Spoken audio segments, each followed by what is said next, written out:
Is it a buyer's market or a seller's market? The answer varies dramatically depending on where you look. Let's unpack the data behind this real estate puzzle. Hi everyone, welcome back to my channel. I am Patina Thomas, your local realtor serving the Washington, D.C. metro area. Today, we're going to dive into September 2024 housing market report. We'll explore the latest trends, what they mean for buyers and sellers, and where the market might be headed. So let's get started. The Washington, D.C. housing market is showing some interesting developments as we move into the fall of 2024. Here are the key points. Home sales, they're picking up. As mortgage rates fall, they're starting to pick up in our area. New pending sales surged by 15.7% compared to last year. The number of showings increased by 5.9% from September 2023. Supply, it has been increasing for 8 consecutive months, which is a great thing to see. The median sold price is up 8.9% from last year, reaching $599,000. So these numbers paint a picture of a market that's becoming more active, but with some challenges remaining. Let's break this down further.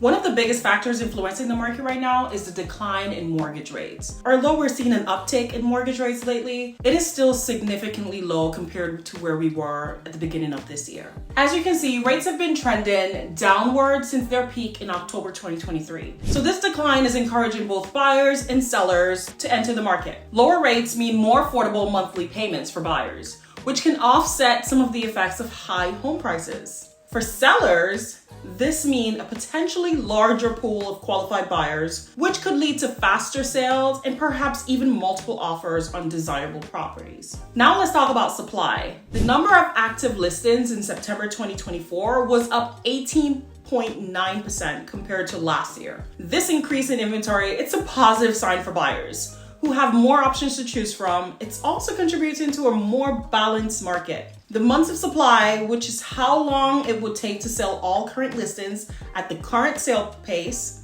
has increased to 1.97 months. While this is still a seller's market, typically a balanced market has about 6 months of supply. It's moving in a direction that gives buyers a bit more leverage than they've had in recent years. Despite the increase in inventory, prices in DC metro area continue to rise. The median sold price in September was $599,000. That's up 8.9% from a year ago. This continued price growth, combined with still high mortgage rates compared to historical norms, means affordability remains a significant challenge for many buyers, especially first-time home buyers. It's worth noting that we did see a 2.1% price decrease from August to September, but this is typically a seasonal pattern. Let's look at some of the indicators of market activity. New pending sales in September were up 15.7% compared to last year. This is a significant increase and suggests that buyers are becoming more active in the market. Similarly, the numbers of showings increased by 5.9% compared to September 2023. This increased foot traffic is another positive sign for sellers and indicates growing interest from potential home buyers. It's very important to remember that real estate is local and different areas within the DC metro region are experiencing different trends. For example, while the overall metro area saw a 0.2 increase in closed sales, Fairfax County saw a 10.8% increase.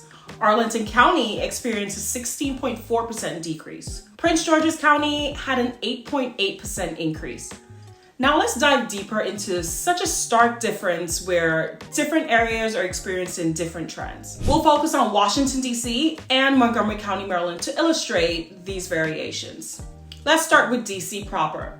So closed sales, D.C. saw 380 closed sales in September 2024, which is down 15.4% from last year and a significant 26.9% drop from August 2024. The median price in DC was $599,999, which is actually down 3.2% from last year and 4.8% from last month. This is contrary to the overall metro area trend of rising prices. Properties in DC are taking longer to sell. The median days on market increased to 30 days, and that's up 6 days from last year, and 4 days from last month. Despite the slower sales, new pending sales are up 5.9% year over year, and a substantial 41.3% from last month, indicating renewed buyer interest. There's been a significant increase in inventory, with active listings up 25.9% from last year.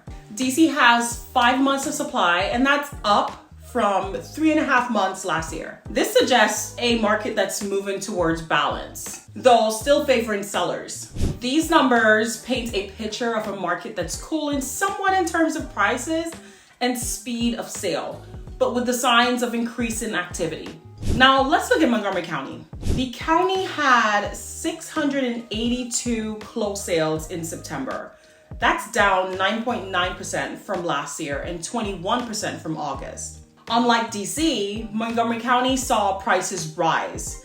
The median sold price was $585,000, and that's up 5.4% from last year, though down 7.9% from August. And properties here are selling faster than DC, with a median of 9 days on market. This is up 2 days from last year and 1 day from last month. There's definitely strong buyer activity here, with new pending sales up 16.6% year over year and month over month. Inventory has increased significantly, with active listings up 32.9% from last year. Montgomery County has 1.5 months of supply. That's up from 1.1 months from last year, but still indicating a strong seller's market. Montgomery County seems to be experiencing a more active market than DC, with rising prices and faster sales, despite the increase in inventory. These local variations highlight some interesting trends.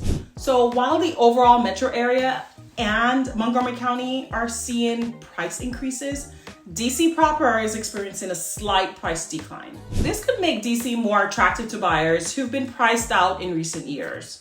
We're noticing both areas are seeing significant increases in inventory, which is great news for buyers. However, the impact on the market differs, with DC seeing slower sales and Montgomery County maintaining a faster pace. So despite slower closed sales in both areas, new pending sales are up, suggesting renewed buyer interest. So this is particularly strong in Montgomery County. And DC appears to be moving towards a more balanced market with over 5 months of supply, while Montgomery County remains a strong seller's market with just 1.5 months of supply. These differences underscore the importance of understanding your specific local market when making real estate decisions. So what does this all mean for the Washington, D.C. metro real estate market? So we're seeing signs of increased activity driven by lower mortgage rates and more inventory. Prices are still rising, but at a slower pace in some areas. Affordability still remains a challenge, particularly for first-time homebuyers. The market is becoming more balanced, but still favors sellers overall. And as we move into the fourth quarter, we're expected to see both more buyers and sellers in the market. However, high home prices will continue to be a constraint, especially for first-time homebuyers. So for buyers, while challenges remain, increased inventory and stabilizing mortgage rates,